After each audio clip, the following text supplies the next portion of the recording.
meu plano hoje é falar de coisas que nós já sabemos. Meio assim.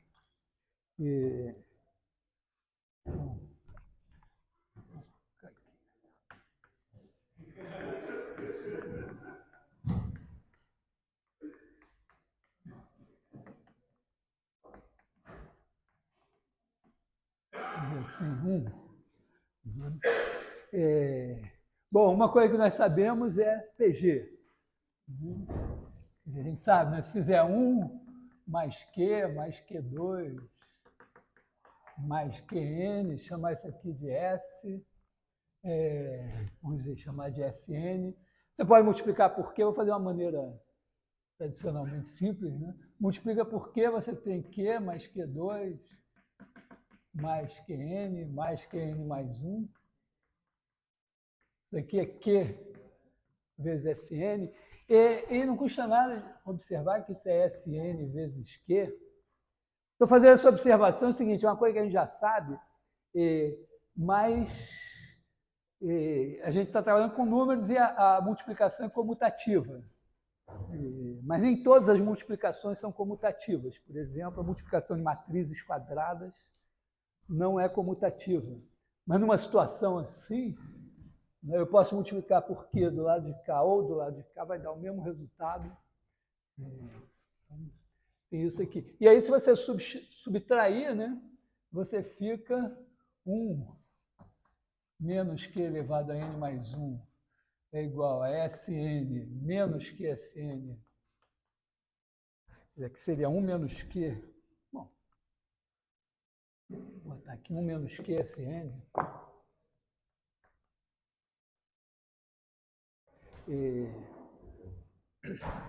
De maneira que você vai ter daqui, né, SN igual a 1 sobre 1 menos Q, menos Q elevado a N mais 1 sobre 1 menos Q. E se Q for, né, isso aqui tende, quando N tende para infinito, esse módulo de Q menor que 1, isso tende para 1 sobre 1 menos Q. Isso nós sabemos. Tem um subproduto disso, que é o seguinte, né? Se a gente pensar uma variável x, né? 1 mais x2, mais... Pensar isso... uma aqui, mais xn, e pensar isso aqui como uma certa fn de x, isso tem um limite, né? Isso daqui, na verdade, você vai ter aqui, da mesma maneira, né? Fn de x é igual a 1 sobre 1 menos x elevado a n mais 1 sobre 1 menos x. E ocorre, né, que se você tiver aqui tiver um Q aqui, 0, vou botar aqui 1, vou botar aqui, se você tiver aqui nesse intervalo aqui, menos Q, se você botar x aqui, 1 menos x maior que 1 menos Q, né?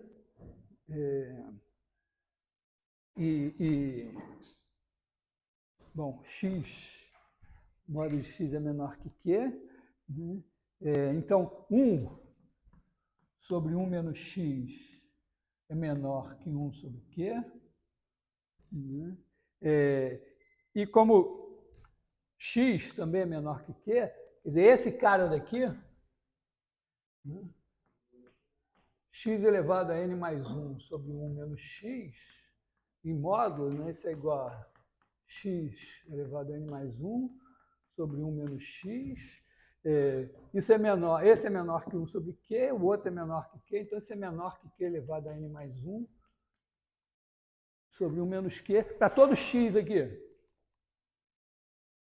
Isso significa que a diferença entre esse Fn e essa função, né, se você chamar, fizer f de x igual a 1 sobre 1 menos x. Então, fn de x menos f de x em módulo é menor que q elevado a n mais 1 sobre 1 menos q para todo x em... Ou seja, você tem uma convergência uniforme nesse intervalo. Tá?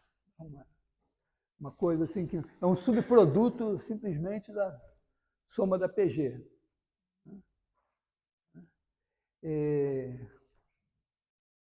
A mesma coisa valeria, né, se eu trocar x, vamos dizer, se eu botar mais x aqui, fica menos, mas só mexe no sinal aqui, e o x com menos x fica aqui dentro. Então, a mesma coisa valeria se eu fizesse 1 menos x mais x2, menos x3, etc. Agora, isso aí convergindo para 1 sobre 1 mais x. Então, isso é uma coisa que a gente já sabe, mas temos isso aqui. Uma outra, aí, bom, isso está lá nos nossos... nas primeiras coisas que a gente discutiu nesse curso. E também falou de derivada, de integral e tal. E a gente definiu o log de x como a integral de 1 até x de 1 sobre t dt. E isso nos deu, né, lembrando assim, né, x, né, se você fizer x mais h, o log de x mais h menos log de x é isso aqui, você divide por h, tende a 1 sobre x, então, quer dizer, a derivada é 1 sobre x, né, também é uma coisa que a gente sabe. Qualquer problema pode me interromper. Né? Então, nós sabemos isso. Né? Também, a PG está na nossa lista 1, o log de x está na nossa lista 1. Tem uma outra coisa que está na nossa lista 1, que é o teorema do valor médio.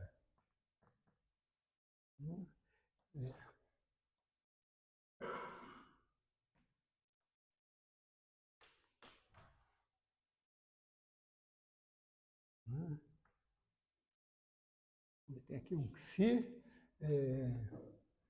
f' de psi igual f de b menos f de a sobre b menos a. Mais precisamente, né, você tem f de AB em R contínua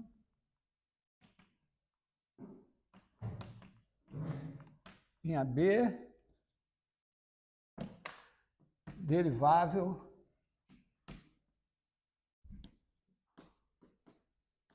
em AB. Então, existe um psi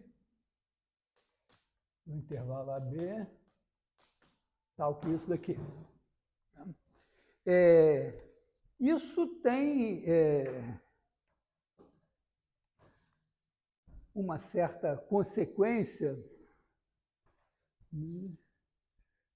na coisa da convergência uniforme.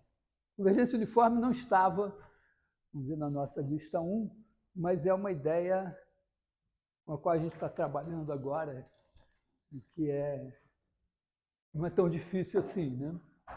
É quase que dizer, a convergência uniforme é a convergência no gráfico.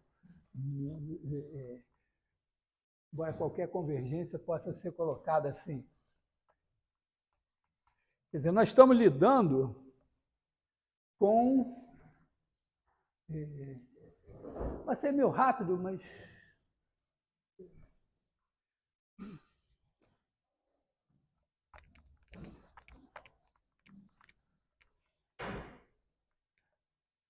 Então, nós estamos lidando com a convergência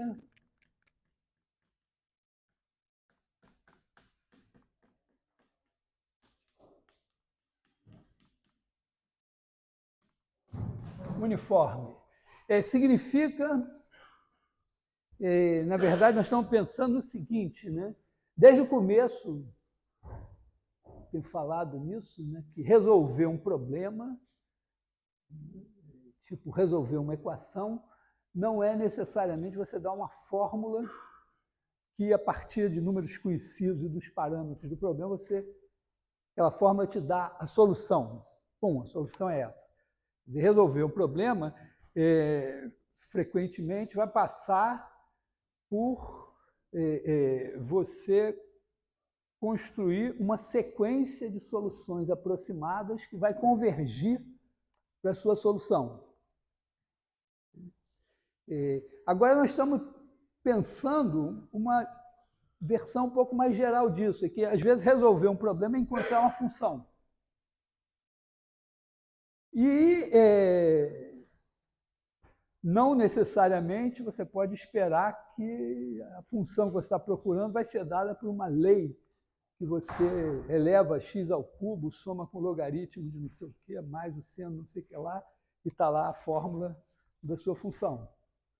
Então, também é possível você pensar que você pode ter sequências de funções, né? Então, você vai ter vamos dizer, você tem Fn, vamos dizer assim, num intervalo, para ser simples, todas no intervalo AB em R, e você espera que isso aqui convirja para uma certa F de AB em R.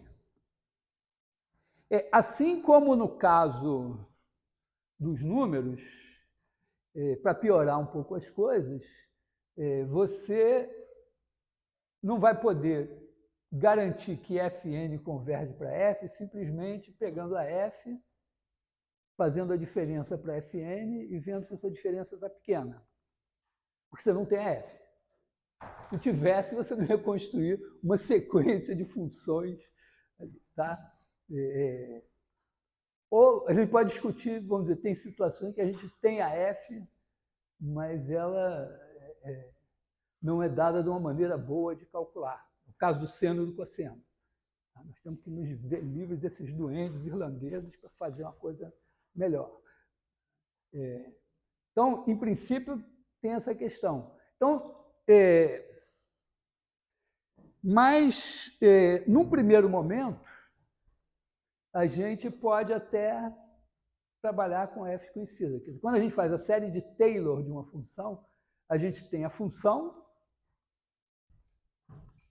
tem a série de Taylor, que você calcula lá pelas derivadas, né, calcula os coeficientes, você quer ver se aquela série de Taylor realmente converge para a sua função. Problema meio preliminar, a gente já viu exemplo em que essa convergência não acontece. Então, aqui tem, vamos dizer, um conceito de...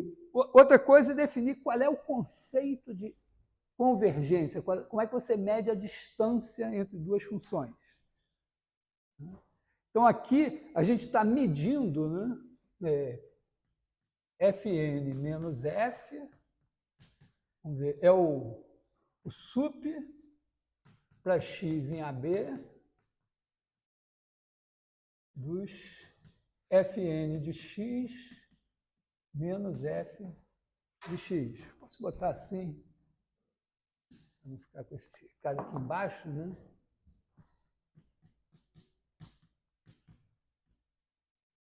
Então é isso, né? Você tem aqui a sua F,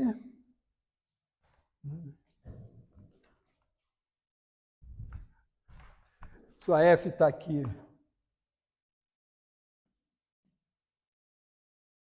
no intervalo AB, e você dá um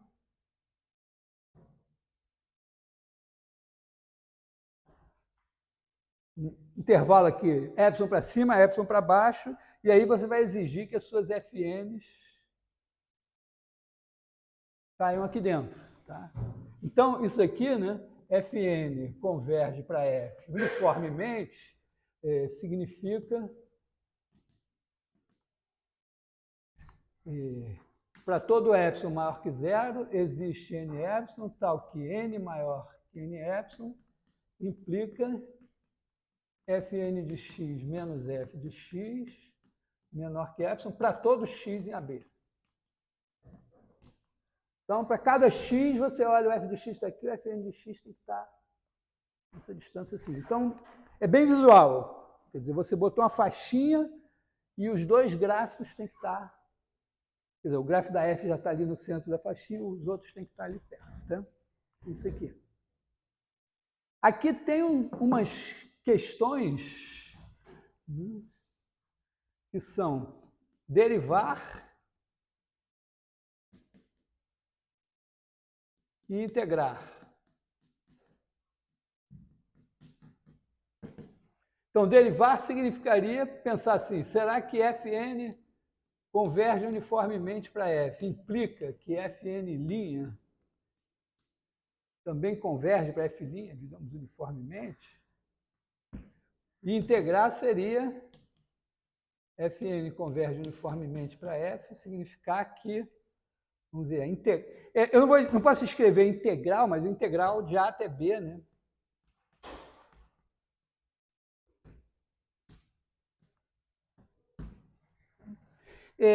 O Newton, quando ele inventou essa aproximação por séries de potências, ele deu como óbvio que se a F é dada por uma série de potências, então, para achar a derivada de F é só derivar termo a termo, para achar a integral, só integrar termo a termo, estamos conversados. Vamos dizer, ele estava certo, senão não seria o Newton, mas, vamos dizer, tem uns detalhes que merecem um certo esclarecimento. Né? A primeira coisa, talvez interessante, é você ver que o derivar não é garantido. Pode ser que no caso das séries de potência seja, mas o fato de você ter uma sequência de funções aproximando uniformemente uma função não quer dizer que as derivadas vão aproximar. Tá? Lembrando sempre a mosquinha girando em torno de você, né? Ela está pertinho de você o tempo todo, mas você está andando devagarzinho, pode estar até parado e a velocidade dela pode ser altíssima. Aqui, mesma coisa, você pode ter uma função branquinha dentro desse risco aqui, aproximando uma função super tranquila, mas as derivadas são altas. Então, isso aqui, em princípio, a resposta é não. Esse aqui, no intervalo limitado, a resposta é sim. Inclusive, a gente pode fazer isso integrando, mas não custa nada fazer usando o teorema do valor médio. Tá? Quer dizer, você escreve aqui, ó, você escreve f de x menos f de a, fn de x menos fn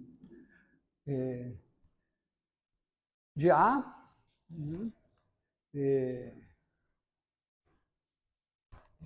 tá? Vamos supor, sei lá, que essas fn são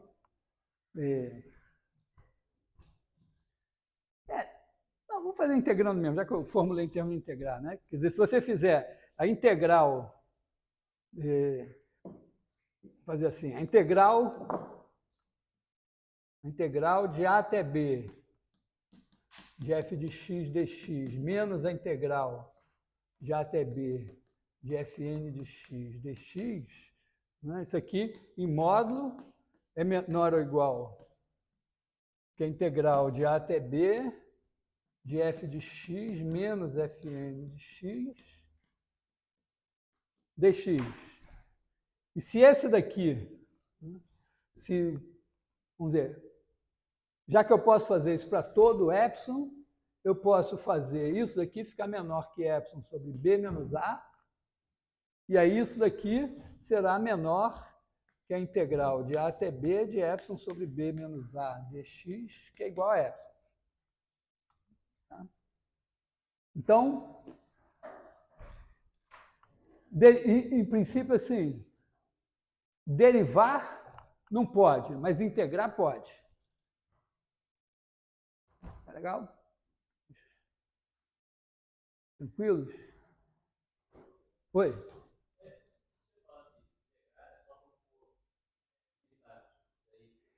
É porque se você tem a eternidade toda pela frente, depois de muito tempo, tá? Então precisa de uma certa limitação aqui. Aí eu posso nem saber a essa altura, eu estou mencionando séries de Taylor e tal, mas eu posso nem saber nada de série de Taylor para tirar uma conclusão interessante, que é a seguinte.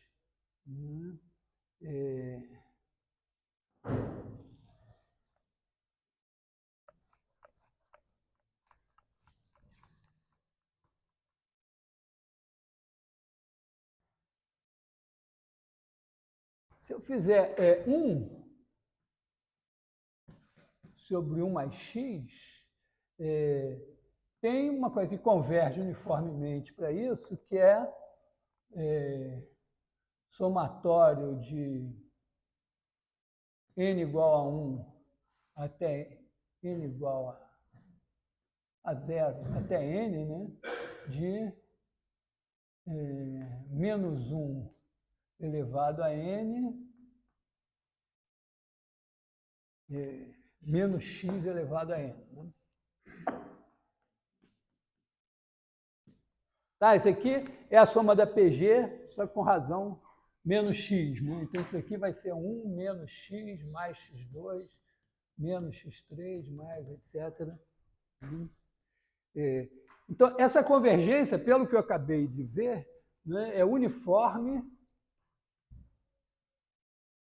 em menos, vou botar assim, menos RR com R entre 0 e 1.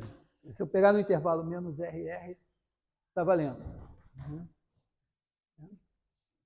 Então, isso me garante que eu posso fazer o seguinte, se eu fizer a integral de 0 a R de 1 sobre 1 mais x dx, isso vai ser, se eu integrar termo a termo aqui, quer dizer, isso aqui vai ser o somatório de n igual a 0 a infinito, já botando a convergência, das integrais disso aqui, né? Que dá menos 1 elevado a n, integral de 0 a r, menos x elevado a n dx. Bom, essas primitivas aqui vão ser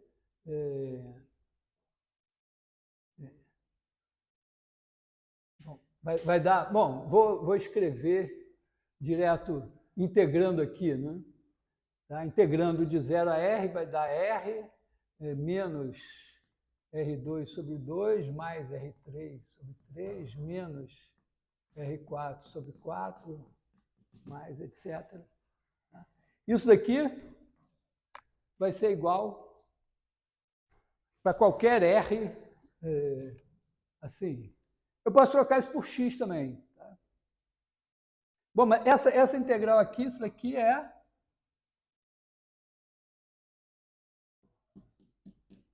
log de 1 mais x.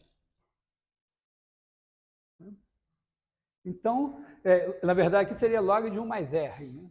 Então, o que eu estou dizendo é que log de 1 mais r é igual a r menos R2 sobre 2, mais R3 sobre 3, menos R4 sobre 4, mais etc. Para todo R e menos 1. Hã? Não, o R está entre 0 e 1. Mas, na verdade, né, eu posso fazer isso também. Né? Na verdade, essa integral vale aqui, né? De menos R até R. Então, eu posso integrar daqui para cá, mas eu posso integrar para cá também. Tá? Então, na verdade, vai valer isso aqui. Isso, em particular, isso resolveu um problema que na aula passada eu fiquei lá brigando com o resto da... É engraçado, depois eu fiquei rindo, porque eu fiz o arco tangente assim e não reparei que podia ter feito o logaritmo assim também. Aqui, quer dizer, sem sequer... eu mencionei série de Taylor, mas foi só uma observação histórica. Eu não fiz nada de série de Taylor aqui. Então, isso daqui é tranquilo. Claro que mostrar, quer dizer, a questão, repara como é, às vezes, delicado, né? A questão R, a gente sabe que R igual a menos 1 diverge. R igual a 1 converge. Mas para mostrar que converge para o log de 2, aí eu preciso de alguma coisa a mais. Então, aqui, por hora, não tenho nenhum truque no bolso que me permita dizer que isso é log de 2, a não ser lançar a mão do teorema do Abel. Assim, é óbvio que isso tem que ser log de 2, né? Mas, na verdade, aqui eu preciso do teorema de Abel. Aliás, é um exemplo de coisa em matemática, às vezes, assim, né? O negócio é extremamente fácil, mas tem se você quiser um pouquinho mais, aí aquilo pode custar uma fortuna. Uma vez um colega da engenharia mecânica me disse também, eu me lembro que componente, não lembro qual componente que ele me disse. Ele disse, isso aí você compra em qualquer lugar, custa 10 centavos.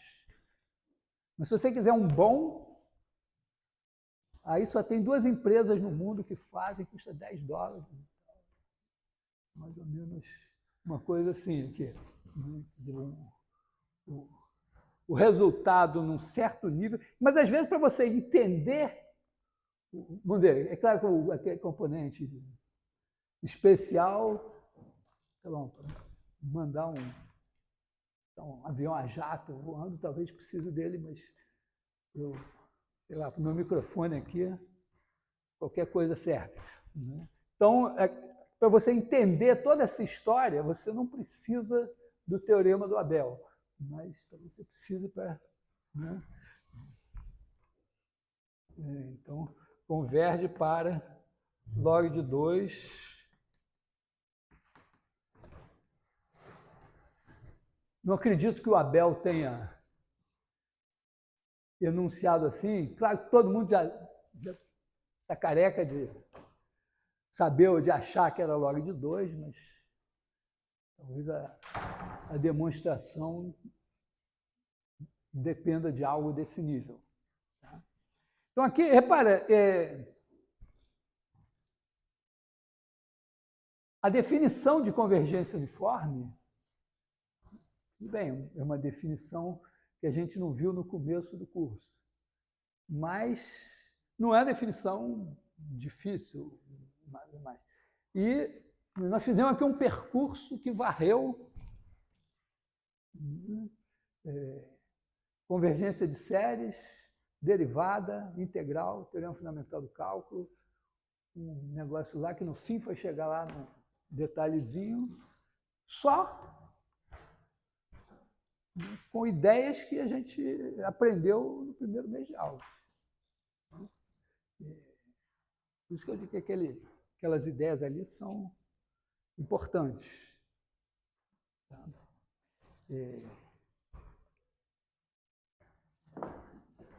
Então, isso foi coisas que já sabemos.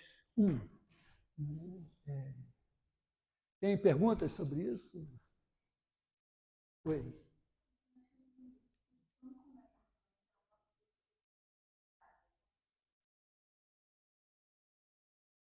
E você pode, sim, você pode derivar, por quê? Porque você pode integrar. Então, a coisa funciona assim, né?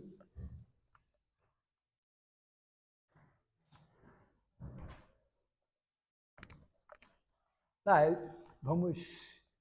Então, séries de Taylor. Aqui não é nem Taylor, vamos botar séries de Newton.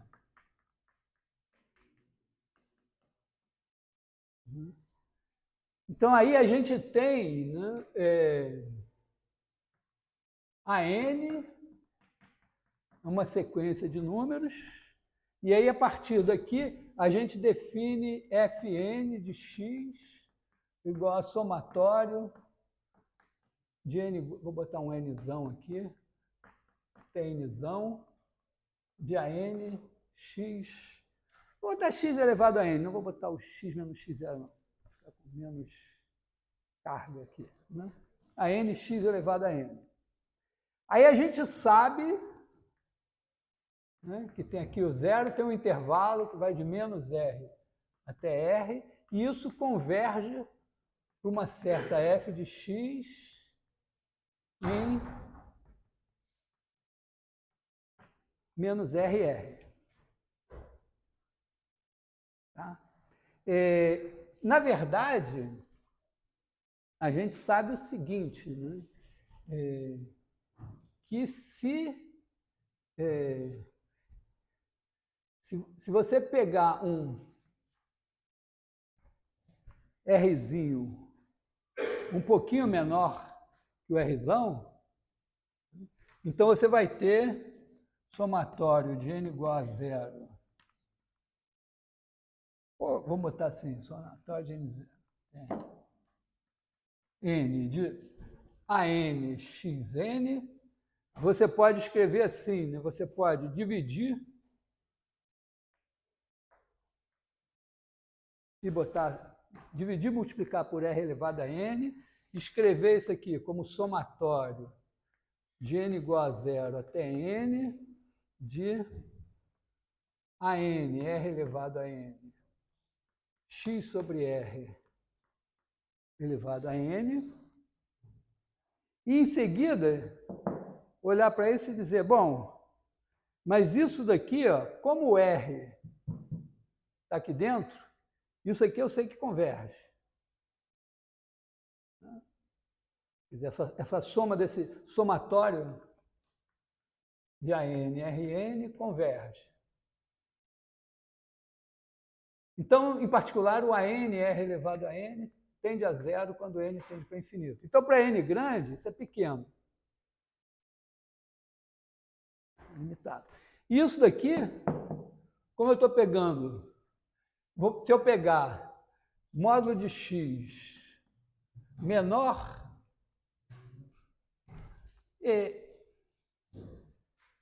na verdade, né, eu ainda posso fazer o seguinte, né? Vou pegar módulo de x menor ou igual a R. Vou pegar aqui menos RR, e aí eu boto aqui um R1 entre esse R e esse Rzão. E aí, como o R1 está aqui dentro, eu posso botar isso aqui. Posso fazer mesma coisa aqui com o R1. E agora eu posso dizer que isso daqui, como isso vai para zero, pode ser que os 1000 primeiros sejam grandes, mas tem um maior deles. E a partir do milésimo isso é menor que 1 e tal. De qualquer maneira, isso aqui é menor que alguma coisa. Então, eu posso pegar esse negócio daqui, ó, se eu botar o módulo disso daqui, aliás, botar lá o somatório dos módulos é menor ou igual? É igual a isso daqui, vezes isso daqui. Isso daqui é menor ou igual que somatório de n igual a zero até n, de um certo m que majora todos esses. Isso daqui, ó, é R sobre R1 elevado a n. O módulo de x é menor que o R e o R1 ainda está acima. Então, isso daqui é um Q .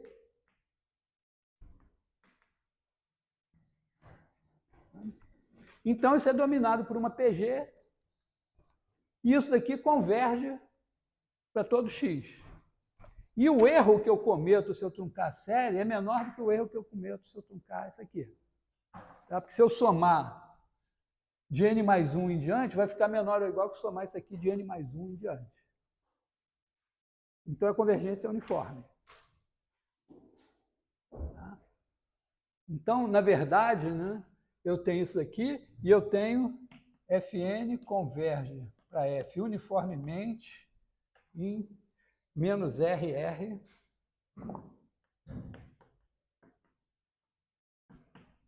se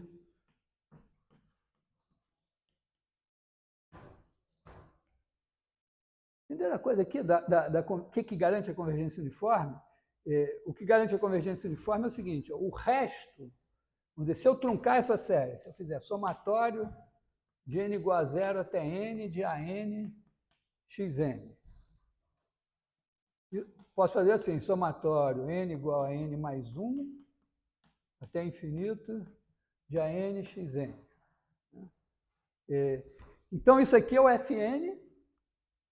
Então, eu posso escrever assim, f de x é igual a isso mais isso. Esse é o Fn. Isso daqui é o erro que eu cometo, é o que está faltando. Esse cara daqui, né, eu posso pegar e dizer, bom, então, esse erro que eu cometo em módulo é menor ou igual aqui é n igual a n grande mais 1 até infinito, que é n mais 1 até infinito, do módulo dos AN xn, e esses módulos são menores ou iguais que esse daqui. Então, esse é menor ou igual que o somatório de n mais 1, nzão mais 1 até infinito, do m q elevado a n. Isso daqui é pequeno, né? Isso daqui é igual a m sobre 1 menos q. Mq elevado a n mais 1 sobre 1 menos q.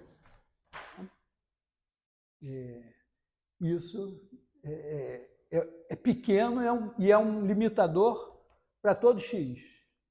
Então, eu posso dizer que f de x menos fn de x em modo é menor ou igual que isso para todo x. Isso é a demonstração de que se eu diminuir um pouquinho o raio, o intervalo de convergência, eu tenho convergência uniforme ali dentro. Essa é a primeira coisa. Então, quer dizer, moral da história, né,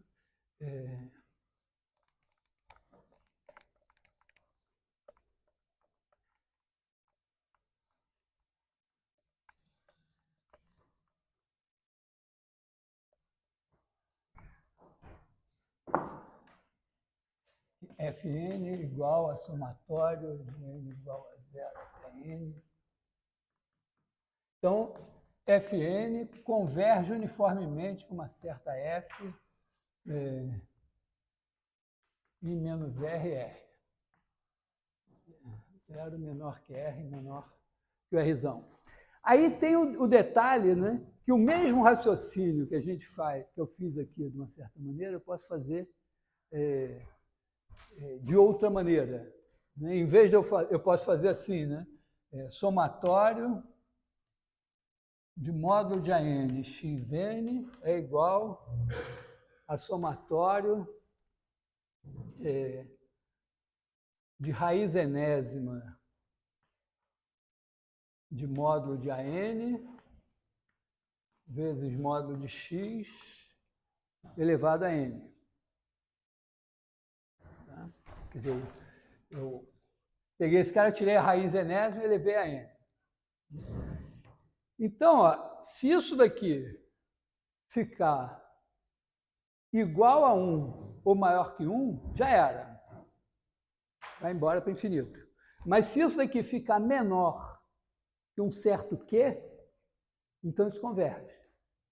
Então, na verdade, o que vai definir a convergência, né, é eu olhar o que acontece, limite quando n tende para infinito, de raiz enésima do módulo de AN. Quer dizer, eu preciso, né, digamos, se esse cara der um... Esse cara aqui vai ser o 1 sobre R. Na verdade, esse limite pode nem existir. Mas, vamos dizer, a sequência dos raízes enésimas de AN pode ficar oscilando, tendo valores para cá, para lá, não sei o que e tal, mas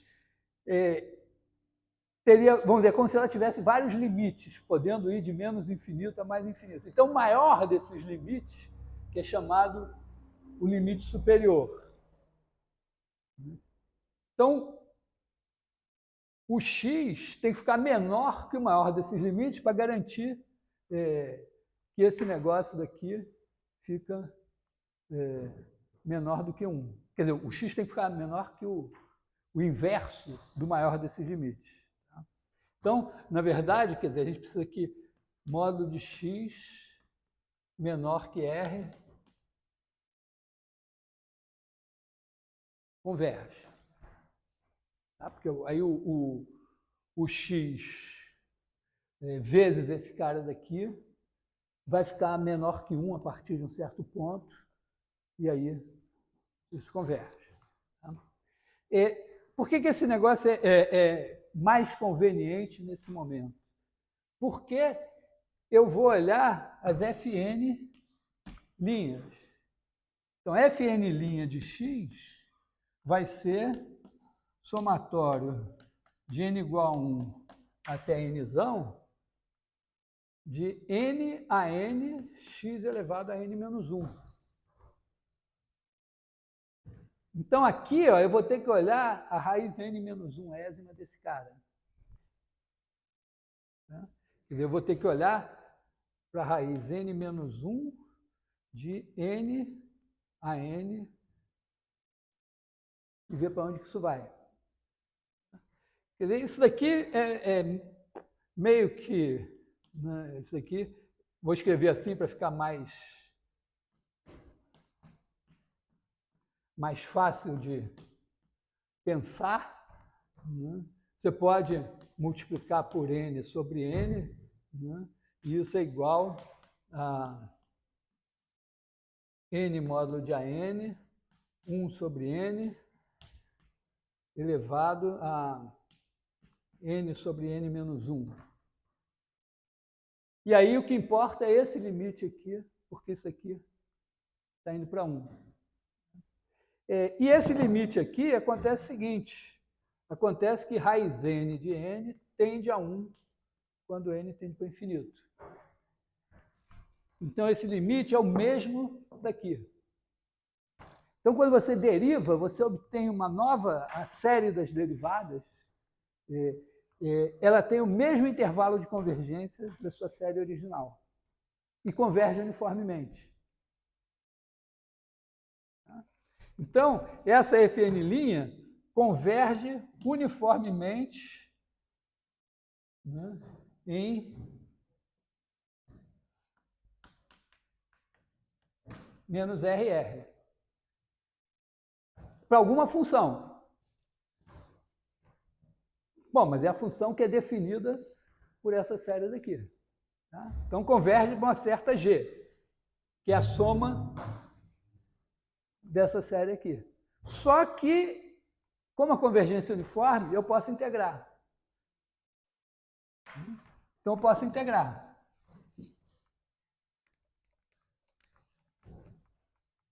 Eu posso pegar e dizer que integral, vamos dizer, A0 mais integral de 0 até, vou fazer assim, até x de somatório de n igual a 1 até n, de n a n, t elevado a n menos 1 dt, tá? Isso é a minha Fn', isso aqui converge para A0 mais a soma, vamos ver, isso aqui vai convergir para zero mais a soma das integrais. As integrais aqui são a n x elevado a n. Tá certo? Se eu integro esse cara daqui, de 0 a x, eu tenho a n xn, em 0 é 0, em x é a n xn.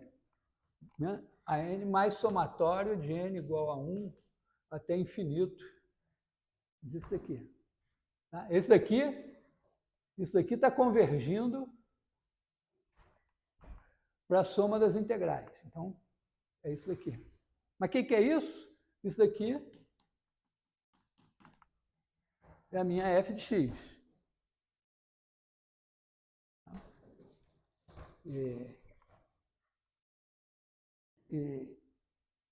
E essa f de x, o que eu estou dizendo então? Que esse daqui está convergindo para... desculpa.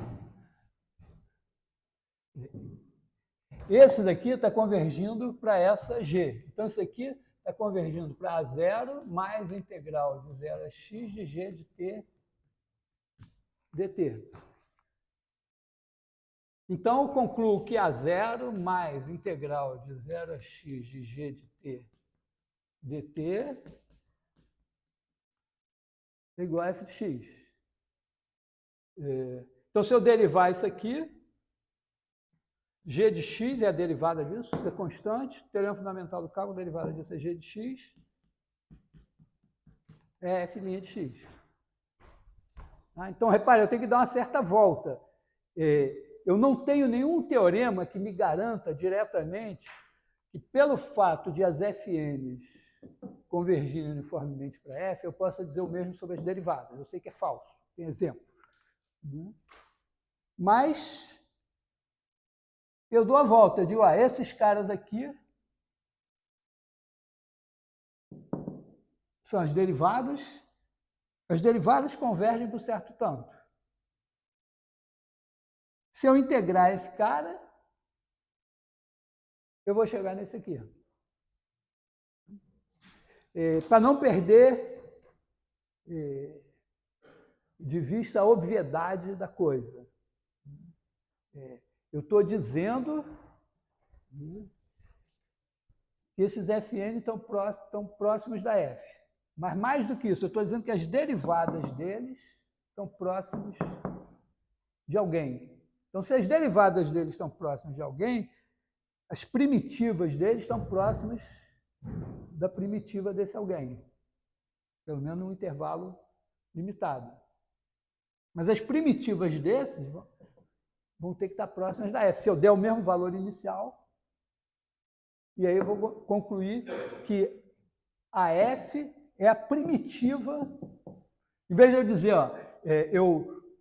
a derivada da F é essa, eu estou dizendo que a integral dessa é a F. E, portanto, pelo teorema fundamental do cálculo, a derivada da F é essa.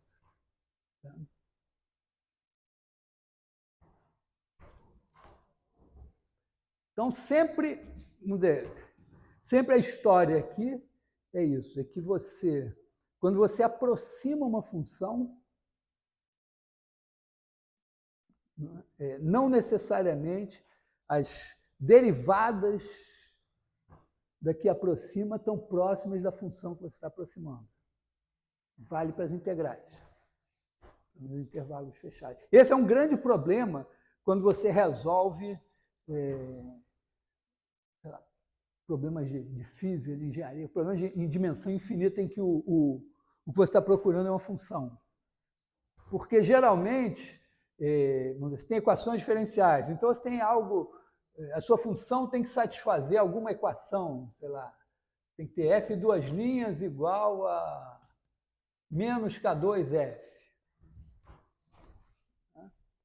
Então, vamos dizer, você chegou lá uma sequência de aproximações. Você pega uma Fn Fn convergindo para F. Beleza, mas quem garante que a Fn duas linhas converge para F duas linhas? Aqui você não sabe.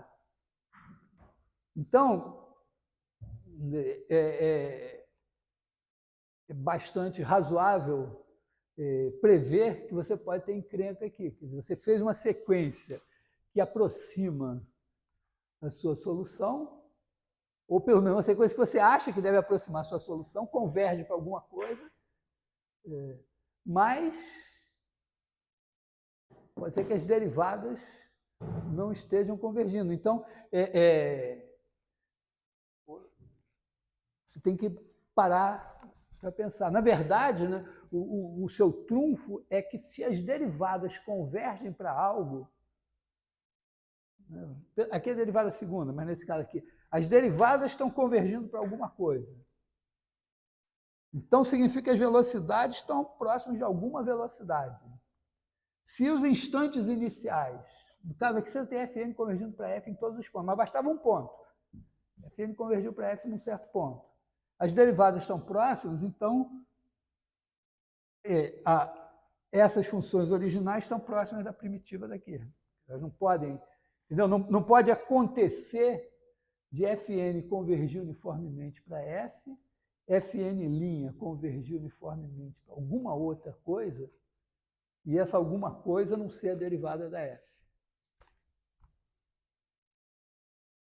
É um pouco essa a ideia. Tá? Mas se você não tem isso daqui, você não pode simplesmente dizer, deriva aqui que vai. Pode ser que as Fn' não convirjam para lugar nenhum.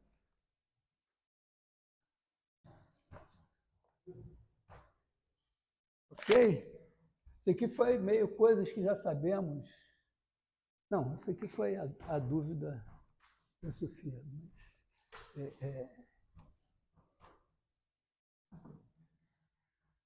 ok? Bom,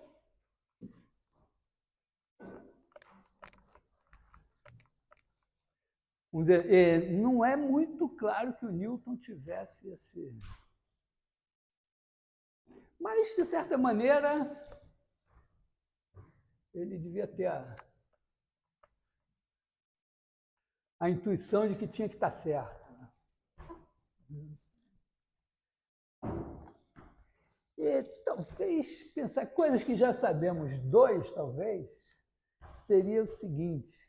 Eu estou com a ideia dos duendes irlandeses na minha cabeça, assim, quer dizer, hoje nós já sabemos o seguinte, nós já sabemos que seno x é igual a somatório de k igual a zero a infinito de menos 1 elevado a k sobre 2k mais 1 fatorial x elevado a k. E que o cosseno x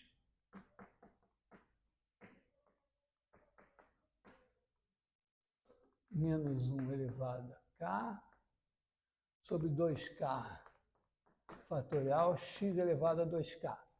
Sabemos pelo seguinte, vamos rapidamente... Aqui é 2k mais 1. Sabemos assim, a ideia aqui é partir do princípio, bom, o seno e o cosseno são aquilo que a gente aprendeu lá no colégio, que é o seno e o cosseno, e a gente a gente conseguiu ver que o limite, quando x tende a zero, de seno x sobre x igual a 1,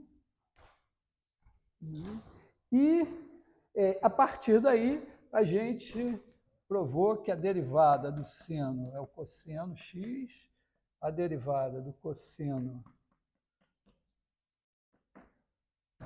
é igual a seno x, e aí a gente tem que todas as derivadas, né? Qualquer derivada do seno é mais ou menos seno, mais ou menos cosseno.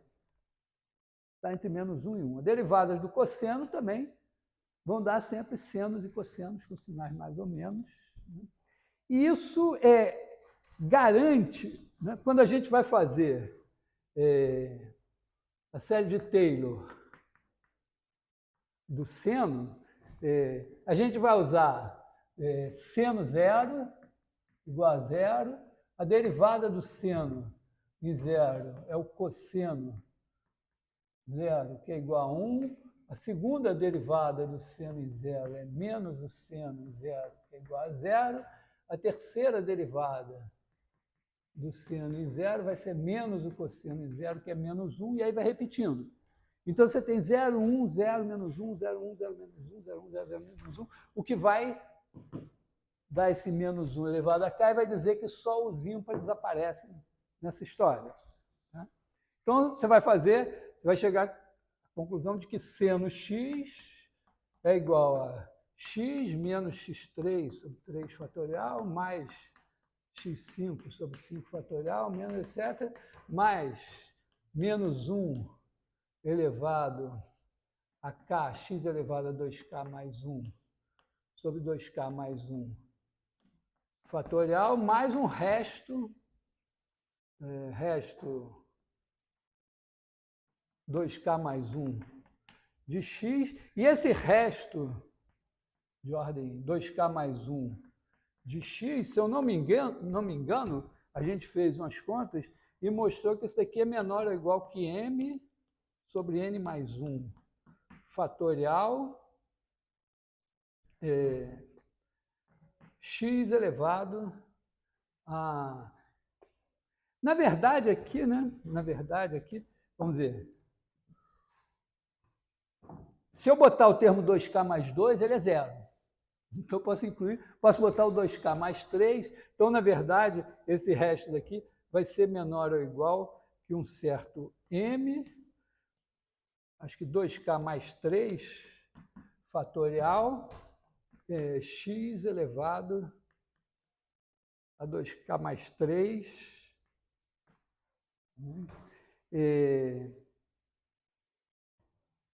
E esse m, na verdade, é 1. Porque esse m é o número que limita todas as derivadas. Tá certo? Aqui eu precisaria de uma limitação da derivada de ordem 2k mais 3 de x. Mas não importa qual seja o k, essa limitação é sempre 1. Derivada. Qualquer derivada do seno, ou é um seno, é um cosseno, é menos cosseno, em modo isso é sempre menor ou igual a 1. Então, eu posso botar 1 aqui. E isso daqui tende a zero quando o k tende para infinito, se eu fixar o x.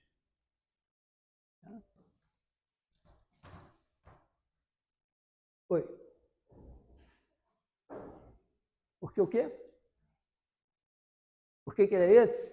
Isso é aquela mesma conta que eu gastei um tempo na aula passada. Você vai integrando, aí fica... Né, você fica assim, com f de x igual a f de 0, mais f' de 0x, mais etc., mais a enésima derivada de f em 0 sobre n fatorial x elevado a n, e aqui sobra um monte de cobras. E você tem aqui a integral da n mais 1ª derivada de t, não sei das quantas aqui. Então, você diz, bom, essa integral aqui, a última, é menor ou igual em módulo do que eu integrar um cara que seja maior do que isso daqui. No caso do seno, isso daqui ou é seno, ou é cosseno, ou é menos cosseno, quando eu botar o módulo é menor ou igual que 1. Aí eu pego esse 1, integro, e a cada vez que eu integro aparece um. Não é porque se eu integrar, vamos dizer, se eu integrar de 0 a t 1 dt, e depois integrar de 0 a x, quando eu integro de 0 a t, vai dar a integral de 0 a x de t dt. Aí, quando eu integrar de 0 a x, isso vai dar x2 sobre 2. Se eu integrasse isso de novo, em x ia dar x3 sobre 2 vezes 3, quer dizer, 1 meio x3 sobre 3. E aí, se eu integrasse de novo, o x3 ia dar x4 sobre 4, e aí aparecendo esse fatorial aqui.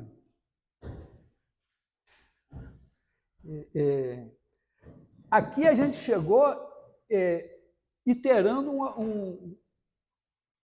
um certo algoritmo, né? O seu algoritmo é f de x igual a f de x0 mais integral de x0 a x de f'. Teorema fundamental do cálculo. Tá? F' de t dt.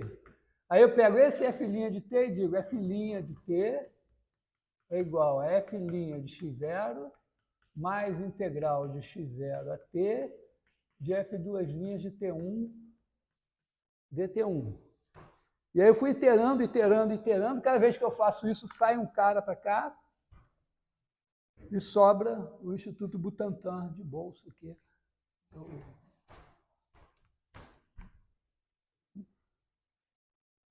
Oi? Eu nem sei, tem umas fórmulas de resto. Uma delas é resto Lagrange. Sei lá, tem uns 2 ou 3 restos com nomes de pessoas, mas tem outras maneiras de obter essa fórmula. Assim, né?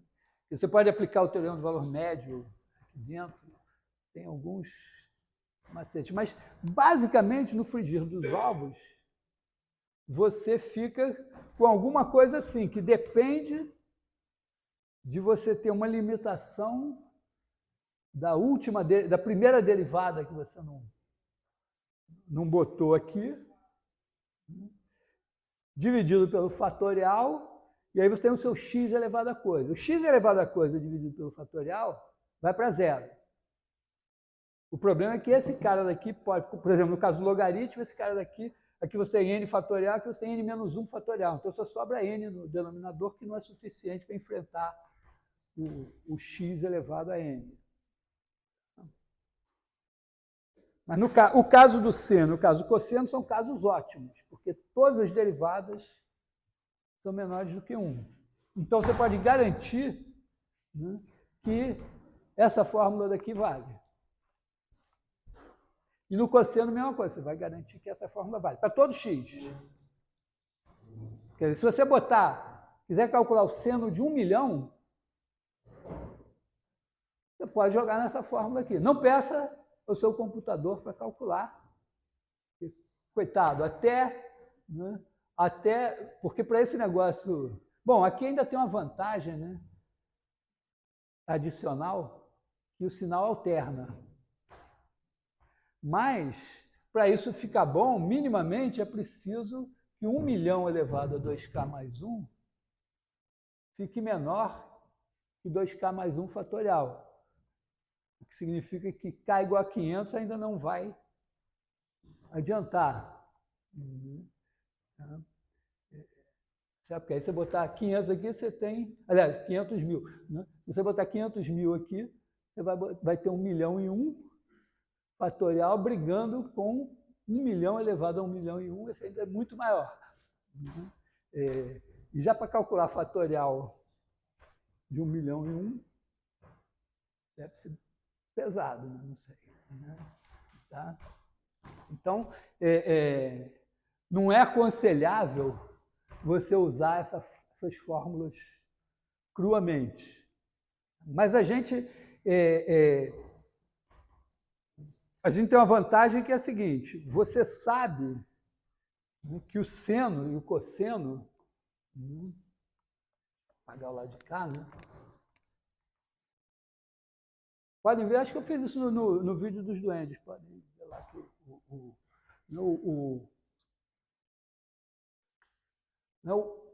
até 45 graus, né, você tem seno, cosseno. Quando você passa de 45 graus, o mesmo ângulo que você tinha aqui, né, o que era seno aqui, vira cosseno aqui.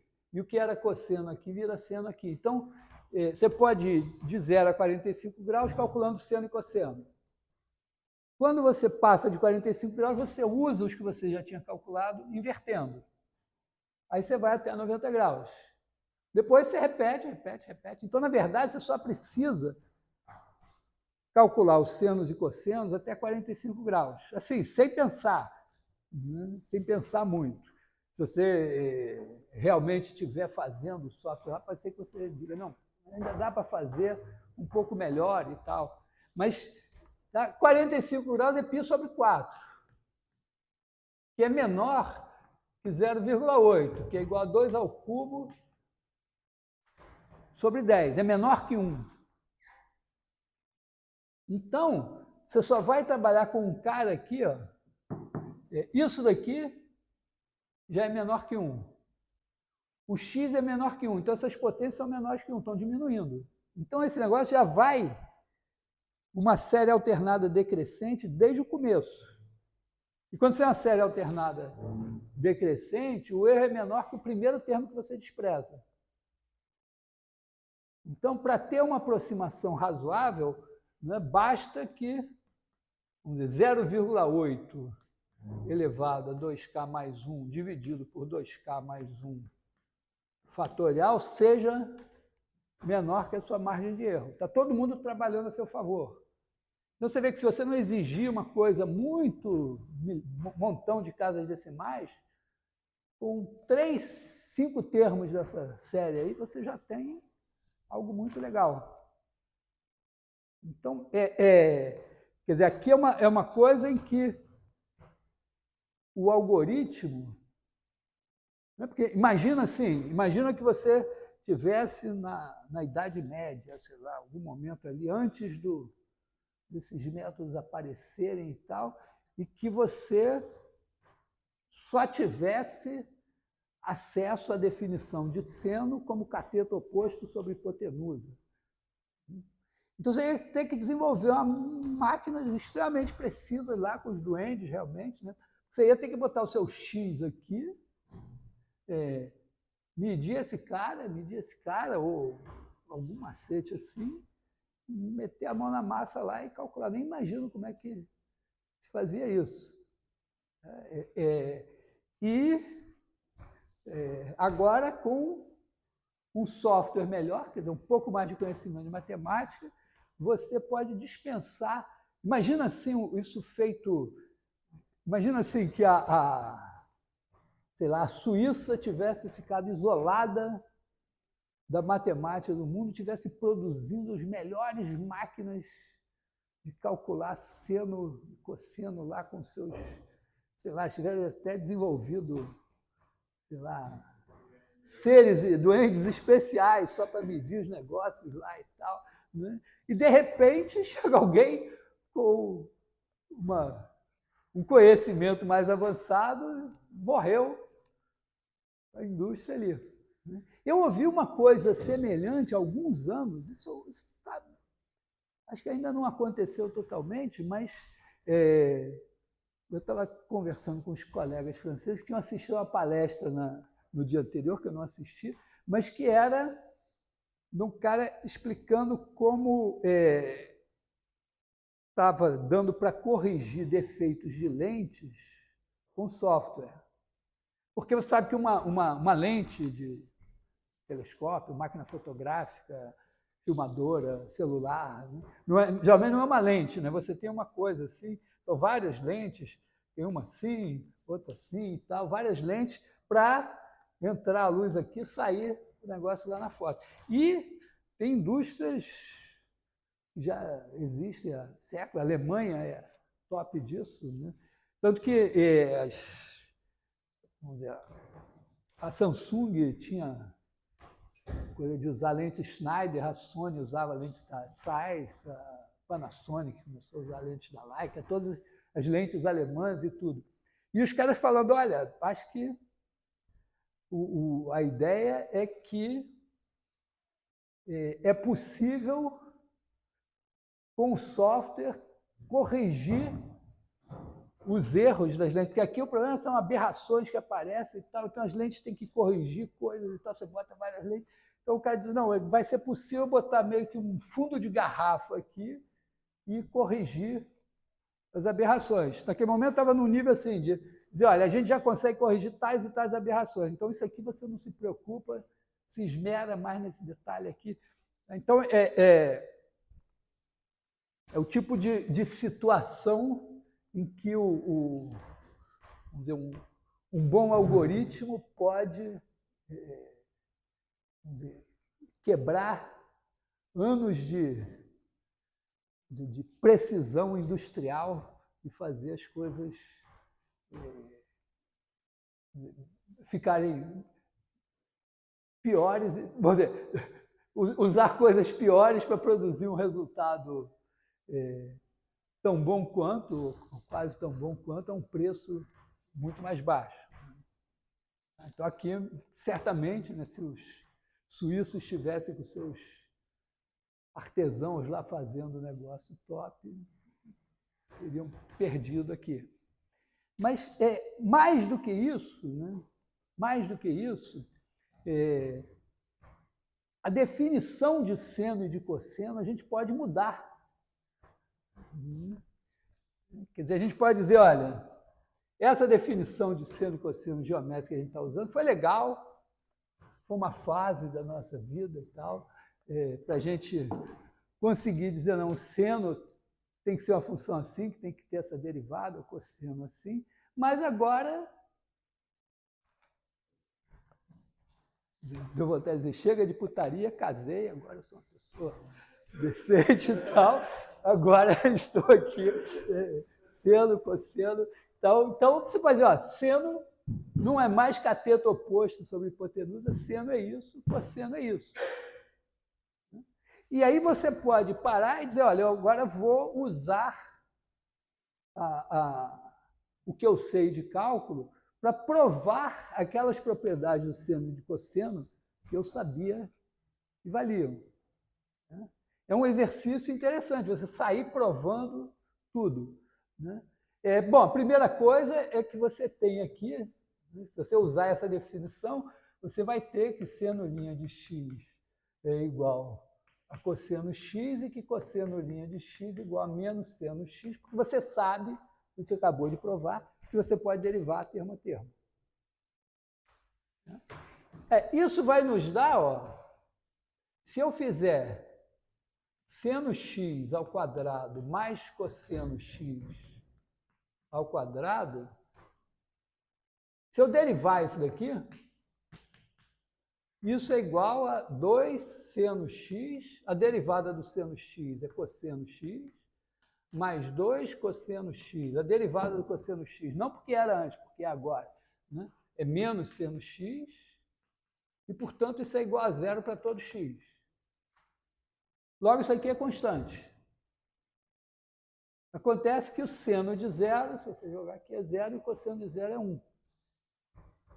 Então, isso daqui é igual a zero para todo x, e seno quadrado zero mais cosseno quadrado zero é igual a 1. Logo, seno quadrado x mais cosseno quadrado x igual a 1 para todo x.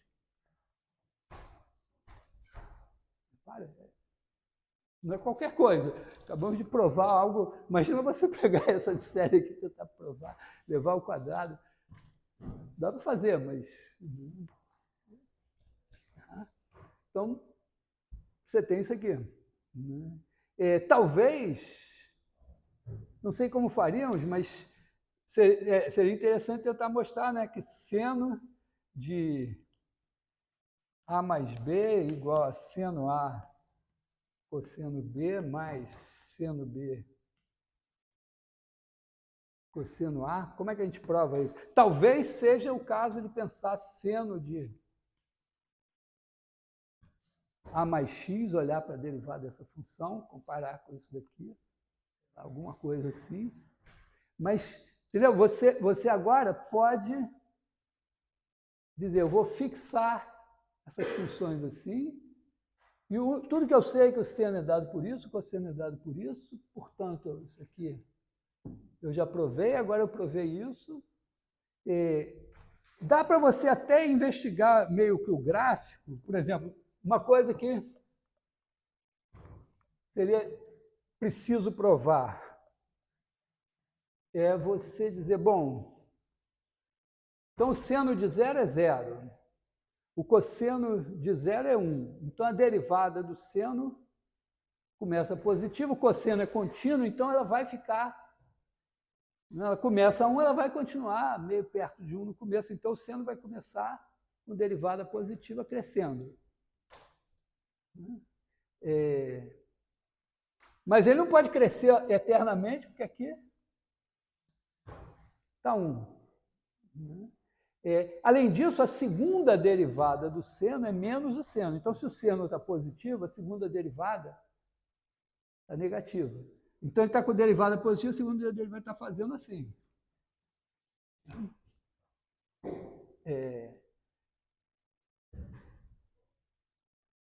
Só que, na medida que ele está aumentando, o cosseno... Bom, além da segunda derivada ser negativa, né, se o seno está crescendo, o cosseno está decrescendo. Então, a derivada do seno está decrescendo. Então, deve ser possível, né, mostrar que em algum lugar aqui essa derivada se anula e que em algum lugar aqui você volta em 0. Se você provar isso, você pode chamar esse cara daqui de π. Ou, se for o caso, chamar esse de π sobre 2. Repara que a gente pode usar tudo que a gente sabe sobre seno e cosseno. Só que não pode contar para ninguém. Tá? Vamos dizer, você... sei lá, imagina você está tem uma série, eu não assisto, não, minha mulher me falou, tem uma série lá que tem uma mulher que é médica nos tempos atuais e ela recua no tempo e vai parar lá no passado, então ela sabe coisas de medicina e ela pode fazer umas coisas que, se ela fizer, vai ser queimada viva como bruxa. Então, é mais ou menos isso, tá? Você está aqui, você sabe coisas sobre seno e cosseno, mas não pode dizer, você tem que provar usando coisas de derivada, de integral, que fazem parte do conhecimento admitido aqui. Então, mas a ideia aí é isso, você provar, né, seno A mais B igual a seno A cosseno B mais seno B cosseno A, cosseno A mais B igual a cosseno B menos seno A, seno B. Eu sempre tive dificuldade com essas fórmulas aqui e tal. Eu até fiz um videozinho para mostrar isso geometricamente, mas se mostrar aqui, beleza, você está remido. Né? Depois, mostrar que seno e cosseno são periódicas de mesmo período. Você chama esse período de 2π. E aí, mais ou menos, acho que daqui é quase que tudo que a gente sabe. Né? Com essas coisas aqui, já mais ou menos é o que a gente sabe de seno e cosseno. Mas tudo isso tem que ser provado a partir dessas definições. Então, é um bom probleminha resolver isso e dizer, bom, agora tudo bem, seno e cosseno estão assim. Então, é meio que dizer, olha, depois do curso de cálculo 1, não tem negócio de logaritmo ser o expoente ao qual você leva o cara. Quer dizer, tem, você sabe que mas você vai ter uma definição de logaritmo que implica nisso, mas é mais manipulável. Essas definições de seno e cosseno também, de certa maneira, são mais manipuláveis. A gente tem que provar que vale. Uma maneira de você ficar tranquilo é dizer, não vou fazer nada disso, mas eu acredito que o seno e o cosseno que eu tinha satisfazem, né, vamos dizer, a alternativa aqui é dizer o seguinte, vamos chamar isso aqui, vamos chamar isso aqui de S de x e essa aqui de c de x. Então, eu tenho uma função S, uma função C, e eu tenho também o seno e o cosseno antigos que continuam existindo. Então, o que eu tenho? Eu tenho S' igual a C, C' igual a S, eu tenho que S de 0 igual a 0, C de 0 igual a 1. Isso foi suficiente para eu mostrar que S ao quadrado mais C ao quadrado igual a 1. Mas eu tenho também que seno' igual a cosseno, cosseno' igual a seno, seno 0 igual a 0 e cosseno 0 igual a 1. Então, a alternativa menos radical, quer dizer, em vez de eu provar tudo daqui e esquecer que esses caras existem, é eu provar que esse é igual a esse e esse é igual a esse.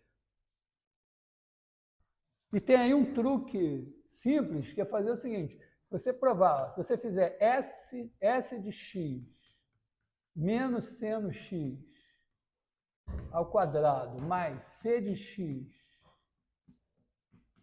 menos cosseno x ao quadrado, chama isso aqui de f de x. Então, se você fizer f de 0, isso é 0. São iguais aqui, são iguais aqui. Se você provar que f' de 0 igual a 0 para todo x, f' de x para todo x igual a 0, então significaria que essa função é constante, vale 0 em 0, então ela vale em 0 para todo x. E, portanto, isso aqui tem que ser 0, isso aqui tem que ser 0, porque quadrado, quadrado, se esse aqui for diferente de 0, isso é maior que 0. Se o outro for maior que 0, é maior que 0. Então, só tem que provar que a derivada disso daqui é 0. Já é um pouco, talvez saia um pouco mais barato. Você diz, não vou ficar com, não vou esquecer, pô, eu conheço o seno desde pequenininho, um amigo de infância e tudo, não vou dizer que ele não existe, mas pelo menos eu posso garantir que esses dois caras são iguais a esses aqui mesmo, né? E que, portanto, tá certo? Porque aqui eu tô dizendo, eu obtive, sei lá, a Sofia toda aula ela reclama da fórmula do resto da série de Taylor. É claro que ela não acredita nessa convergência das séries de Taylor, mas então ela não acredita que esse cara aqui é o seno. Ela não é a única, só dando ela como exemplo. Claro que se ela não acredita, porque vários de vocês também não acreditam. Então, então tem esse cara aqui, tem esse aqui. Eu não entendi esse negócio dessa fórmula de ter desse resto, mas, sei lá, entendi a convergência uniforme, entendi tal, que agora que eu posso derivar, então eu posso acreditar nessa parte daqui, isso aqui eu já sei, e agora eu estou nesse exercício aqui. Eu não sei se ele é fácil ou se é difícil, tem que fazer a conta, né? Tá? Você vai ficar aqui, ó, derivando isso daqui, né? F' de x, você vai ter 2S de x menos seno x, vezes a derivada disso aqui, que é C de x menos cosseno x, mais 2 C de x menos cosseno x, vezes a derivada desse que é menos S de x, mais seno x, e acabou. Deu zero. Certo? Porque esse aqui você pode trocar o sinal. Tá? Esse é igual a esse, e esse daqui é menos esse. Então é zero. Beleza. Não é você conseguir fazer. Então, ó, temos esse par de funções do que eu consegui entender lá do negócio da convergência uniforme. Consigo acreditar que a derivada dessa é essa. Ou mesmo sem entender a convergência uniforme, eu consigo acreditar que derivando aqui, termo a termo, dá esse, a derivada desse termo a termo dá esse aqui. Se eu calcular, botar x igual a zero aqui dá zero, se eu botar x igual a zero aqui dá 1. Então, valem essas propriedades. O seno e o cosseno têm essas propriedades. Eu monto essa função, ela vale 0 em 0 e tem derivada igual a zero em todos os pontos. Então, se a função tem derivada zero em todos os pontos, ela é constante. Se o valor dela num ponto é zero, ela é sempre zero. Se a função é seno, a outra é cosseno. Hã? Oi. Selinha é menos S. Aqui é menos S. Menos. É bom porque eu fico pensando... Uma vez eu estava assistindo uma aula de cálculo 2, um colega estava dando cálculo 2, e ele fez um exercício e ele errou no meio. E ninguém na turma, sei lá, percebeu que ele errou. E daqueles exercícios que no fim dá um número que é perfeitamente plausível. Então ele acabou o exercício, ficou tudo certo. E eu vi que ele tinha errado, e você fica lá assistindo o filme com aquela coisa, não, tem e ninguém corrige aquela porcaria. Então, a mesma foi. Quando eu erro na aula, fica aquele negócio aí por toda a eternidade. Cada vez que alguém vir o vídeo, vai ficar sofrendo até o fim. Sempre bom corrigir, né? Tá, então,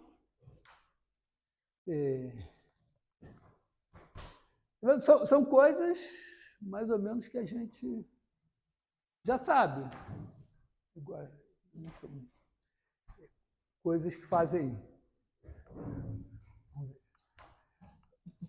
com um pouco mais do que a gente sabia no final de um mês de aulas, a gente sabe agora algumas coisas mais. Que são? Hã? 2h34. E tem uma coisa, sei lá, também caiu na prova. Acho que eu não vou fazer em detalhe, que é meio chato, mas aquela função que é contínua em todos os pontos, não tem derivada em nenhum.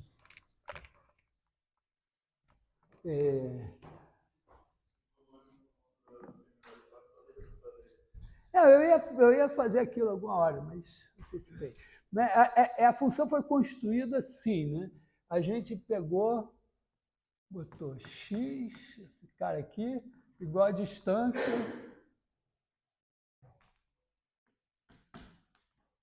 de x ao inteiro mais próximo.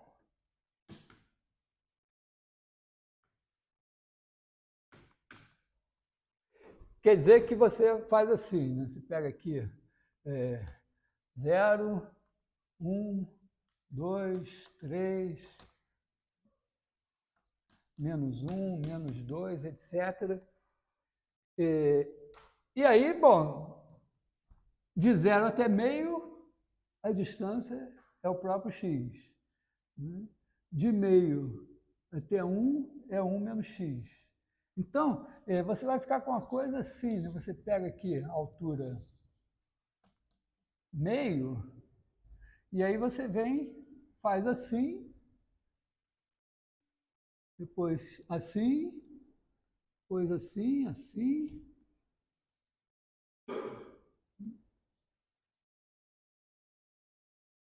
E aí você produz uma serrinha. Todas as inclinações são 45 graus. Tem os pontos que são os múltiplos inteiros de meio, onde não tem derivada. E pronto. E aí você reproduz isso simplesmente pegando aqui, passando, cortando aqui no meio e fazendo... Vou botar aqui. Você corta aqui no meio e faz agora assim, né?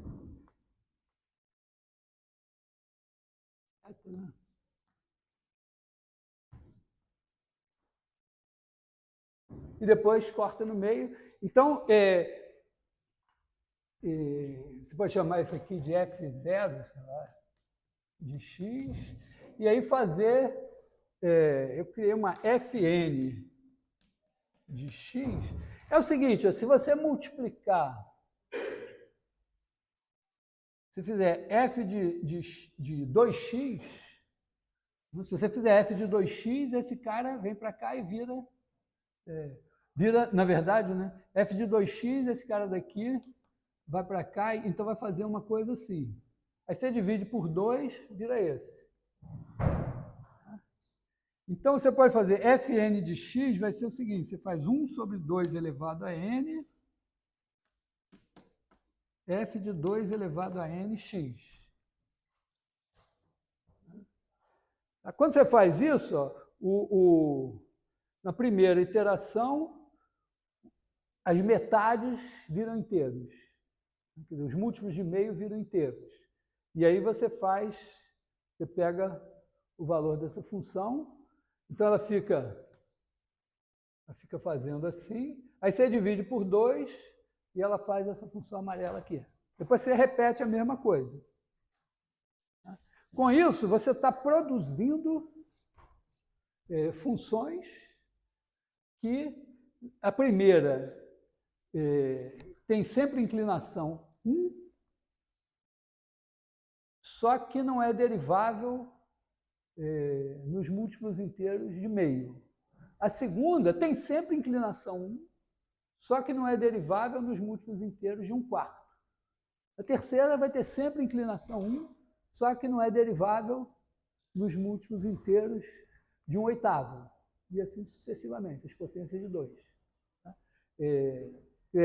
Quando diz inclinação 1, significa 1 ou menos 1. Tá? 1 é o módulo. E todas essas funções são contínuas e o tamanho delas é 1 sobre 2 elevado a n.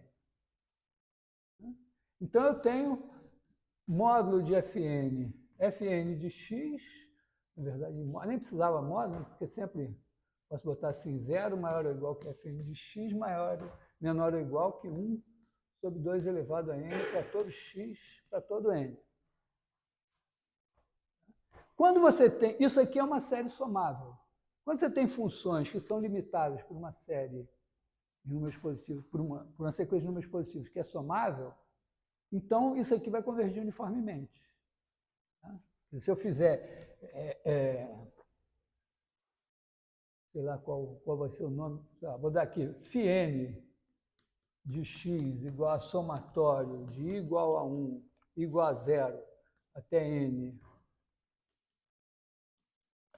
de Fn de x, eu vou ter que φn de x vai convergir uniformemente para uma certa φ de x em R.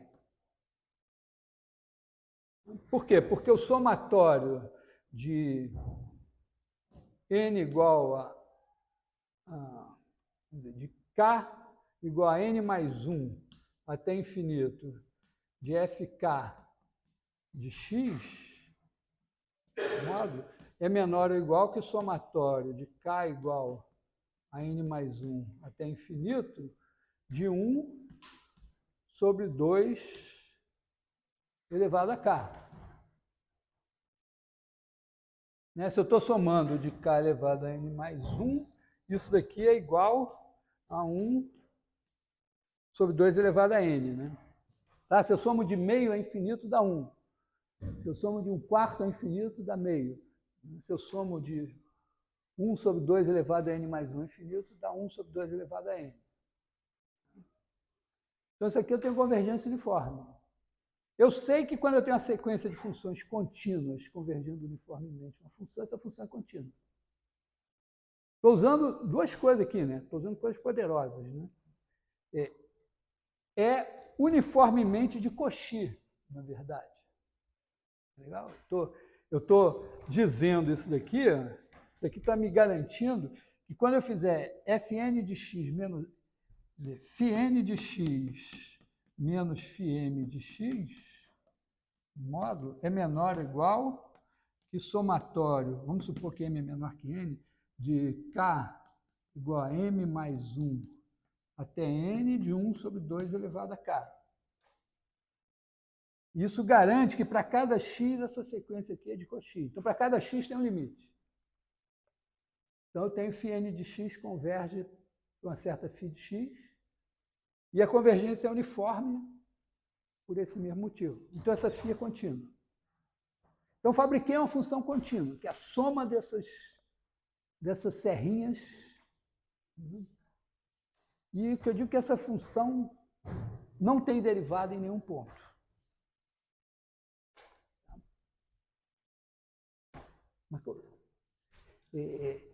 Olha só, todos esses pontos aqui, todos esses pontos que são da forma P sobre 2 elevado a K, são esses pontos, assim, com P inteiro, né?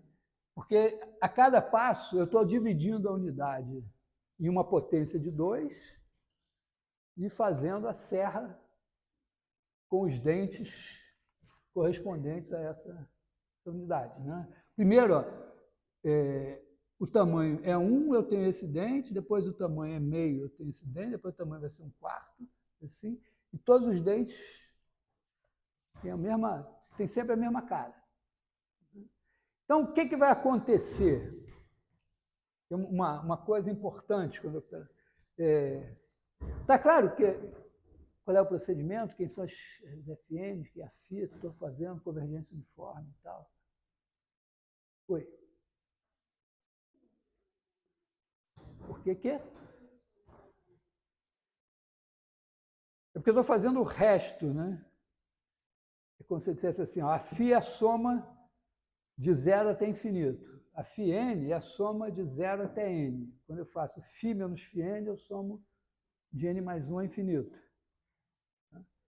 Mas, vamos dizer, se eu fizer uma φn e uma φm, com m menor que n, então a diferença entre as duas vai dar uma soma assim, que é menor que essa. Então, se essa daqui já vai ficar pequena, isso aqui é menor, né? Isso aqui é menor que 1 sobre 2 elevado a n. A m, que é m mais 2 elevado a n. Tá? Então, se o m e o n forem grandes, isso aqui é pequeno, então eu tenho sequência de Cauchy. Tá legal? Tá tudo bem? Então, o que eu posso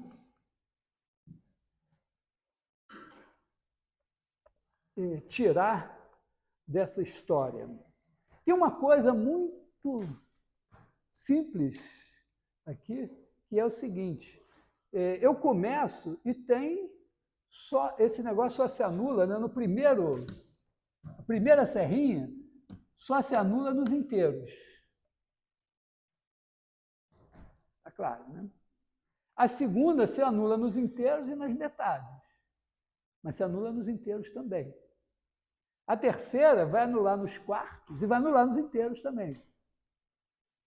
Então, repara, na verdade, acontece o seguinte: quando a Fn se anula num ponto, a partir dali, todas as Fn's com n maior do que aquele vão se anular naquele ponto. Então, ali o valor da soma total naquele ponto está definida. Parou ali, porque agora eu só vou somar 0.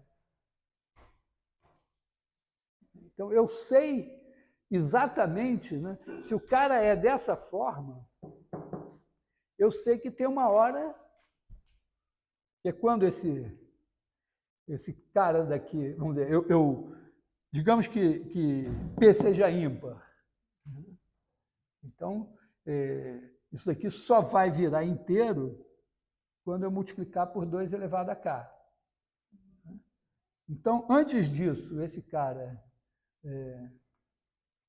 não se anulava, estava somando, mas depois disso ele vai parar de somar.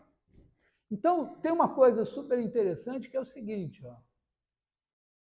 Eu tenho esse cara aqui e esse cara aqui.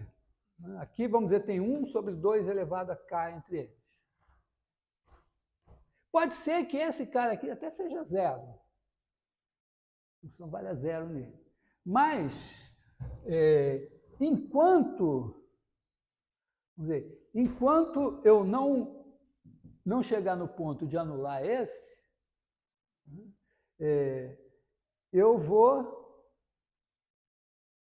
ter uma coisa assim.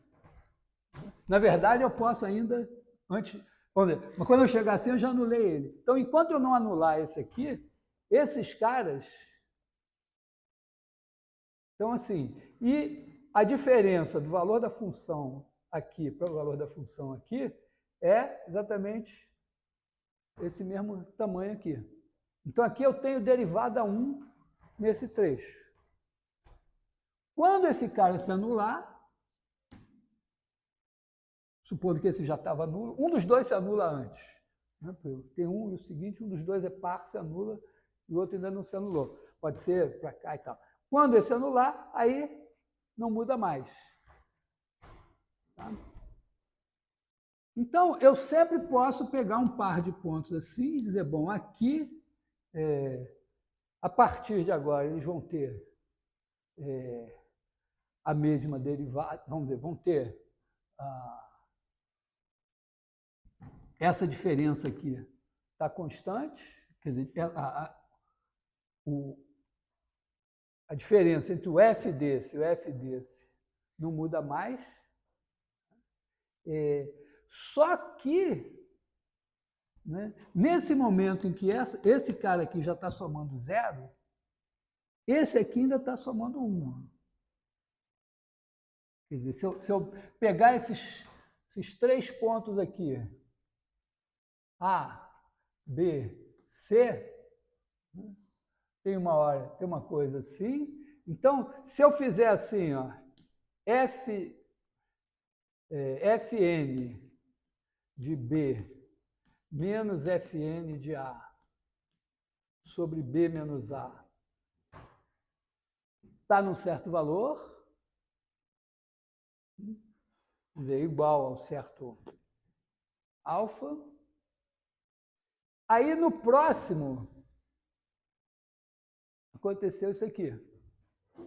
Então, eu tenho ainda Fn mais 1 de B menos Fn mais 1 de A sobre B menos A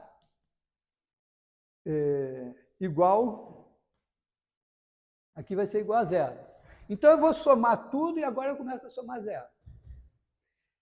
Nesse momento aqui, ó, o Fn de C menos Fn de A sobre C menos A também é alfa. Aqui era alfa. Quer dizer, era alfa, quer dizer, aqui vou botar assim 1, né? Tá, podia ser menos 1 também, mas aqui 1. Então, esse aqui é 1. Só que no próximo passo, esse daqui foi para 0, mas esse não foi. Então, Fn mais 1 de C menos Fn mais 1 de A sobre C menos A ainda é igual a 1, e o outro lá é 0. No próximo, esse para. Então, agora, por toda a eternidade, eu vou ter, e isso agora vai ser o valor de f. Então, eu vou ter f de C menos f de A sobre C menos A vai ser igual a f de B menos f de A sobre B menos A mais 1. Aliás, mais 1, tá? Esse daqui somou 0, esse somou 1. Então, eu posso obter isso com pedacinhos bem pequenininhos. E aí eu posso usar isso para dizer o seguinte, ó. Assim, uma coisa que é óbvia, né? Quer dizer, se esse cara daqui corresponde a um, vamos dizer, se esse cara aqui, se A for igual a um certo P sobre 2 elevado a K com P inteiro, ele não só é racional, mas ele é um tipo especial de racional, ele é um desses nós. E quando você tem um desses nós, aqui você vai sempre somar coisas assim. Então, a derivada à direita, nesse cara, vai ser infinita. Tá certo? Porque eu estou somando, ele tem... Suponha que ele seja o zero, né? O zero é mais simples. O zero começa com derivada à direita 1. Aí, quando eu somo a seguinte, a derivada à direita dele pula para 2. Soma mais 1, vai para 3, para 4, e vai sempre aumentando. Então, quando eu olhar a derivada à direita do zero, ela vai ser infinita. E a derivada à esquerda vai ser menos infinita. Isso vai acontecer com todos esses pontos. Então, todos esses pontos que correspondem a esses caras aqui vão ter derivada à direita infinita, derivada à esquerda menos infinita. Então, não tem derivada. Agora, o que acontece quando eu pego um ponto, sei lá, aqui no meio, tipo um cara qualquer aqui assim? Ele vai ter, né? Eu estou com um cara que não é nenhum desses. Eu posso garantir, eu dou um epsilon. Aqui x menos epsilon, x mais epsilon.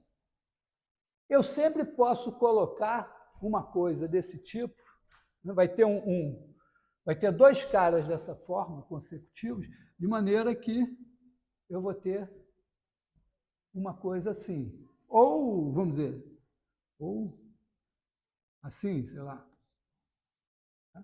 E aí, nesse intervalo aqui, eu vou ter um cara à esquerda e um cara à direita, dando uma aproximação de derivada, e outros dois aqui dando a aproximação de derivada, com a diferença entre elas igual a 1. Porque não esquecer que f' de x é igual a limite quando alfa beta tende a x de f de beta menos f de alfa sobre beta menos alfa. Quer dizer, em vez de eu pegar o próprio x, eu posso pegar um alfa antes de x, um beta alfa de x, os dois próximos. Entendeu? Eu estou dizendo o seguinte.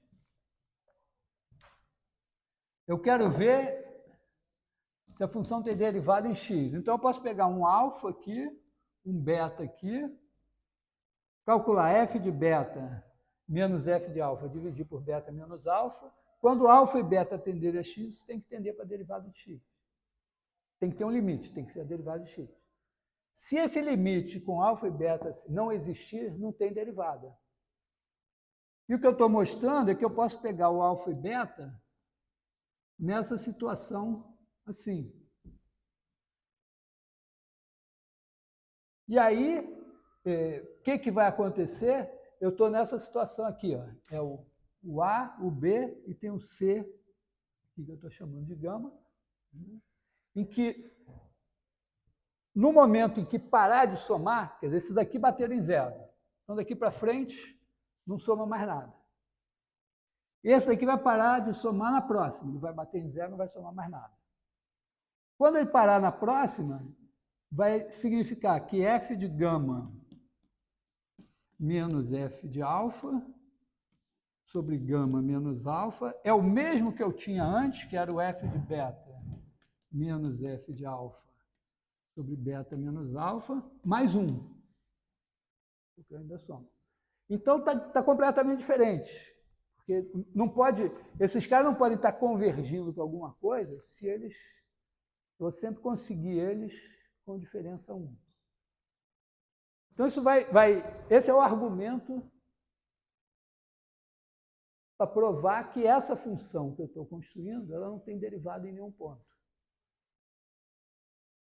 Tá? Quer dizer, o que eu estou dizendo é o seguinte, eu não sei quanto essa função vale em cada ponto, mas eu sei quanto ela vale nesses pontos da forma P sobre 2 elevado a K. Porque eu sei que tem uma hora que eu paro de somar, então é só eu somar.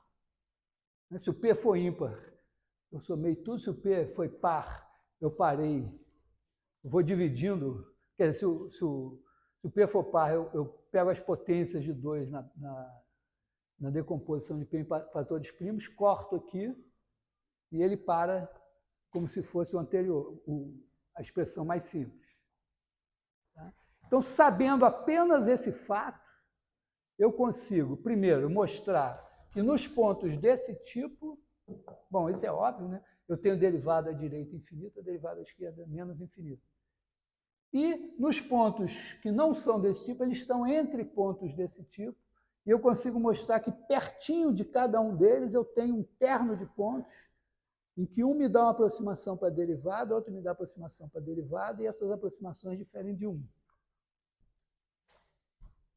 Então, se eu entendi essa definição da derivada, eu consigo concluir que essa função não tem derivada em nenhum ponto. Essa é a... Vamos dizer, não é tão difícil assim, não precisa de nada tão sofisticado. Tem uma consequência ainda, né? Essa função, os valores dessa função estão entre 0 e 1, né? Porque ela começa em meio, aí soma no máximo um quarto, um oitavo e tal, então são valores entre 0 e 1. Se eu pegar uma função qualquer, um polinômio, pega um polinômio, aí eu não distingo nada, eu não enxergo nada menor que epsilon. Então, eu tenho essa minha função φ. Eu pego meu polinômio P de x, somo epsilon φ de x. Como φ de x está entre 0 e 1, eu estou somando uma coisa que está entre 0 e epsilon, eu não enxergo isso. Mas essa nova função, então, eu olho e o gráfico é o mesmo de P de x. Só que essa é um polinômio, tem todas as derivadas do mundo, e essa agora não tem mais derivada nenhuma. Porque se essa daqui tivesse derivada, tirando o polinômio, essa daqui teria. Não tem. Então, significa, vamos dizer, já imediatamente, né, que se você desenhar o gráfico de uma função constante, ou um polinômio, fizer esse gráfico com o grafite mais fino que você conseguir obter ou apontar. Dentro daquele risco de grafite, tem uma função desse tipo que não tem derivada em nenhum ponto.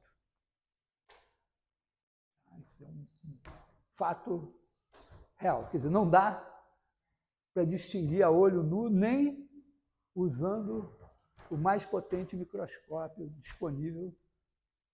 Tem uma hora que você consegue garantir essa existência. Então, isso, na verdade, esse fato foi demonstrado pelo Weierstrass em 1800, segunda metade do século XIX, não com uma função tão simples como essa. Ele usou lá uma função trigonométrica, um seno de nx, alguma coisa assim, que, vamos dizer, fazia os dentinhos, mas fazia uns dentinhos diferenciáveis. Você pode fazer esses dentinhos também, um pouco assim, ó. Não vai mudar muita coisa. Mas então ele criou essa função, foi meio um espanto. E alguns anos, sei lá, 15 anos depois, tantos anos, 20 anos depois, não sei, ele mesmo ofereceu ao mundo uma contrapartida, que é o teorema de aproximação de Weierstrass, dizendo, se você tiver uma função qualquer contínua, você pode aproximar essa função em qualquer intervalo fechado por um polinômio. Então, significa que se você desenhar o gráfico dessa φ que a gente acabou de construir, desenha lá com o grafite também mais fino que você puder, e dentro daquele risco tem o gráfico de um polinômio, que vai ser de grau altíssimo, né, para dar conta daqueles bicos todos, mas tem.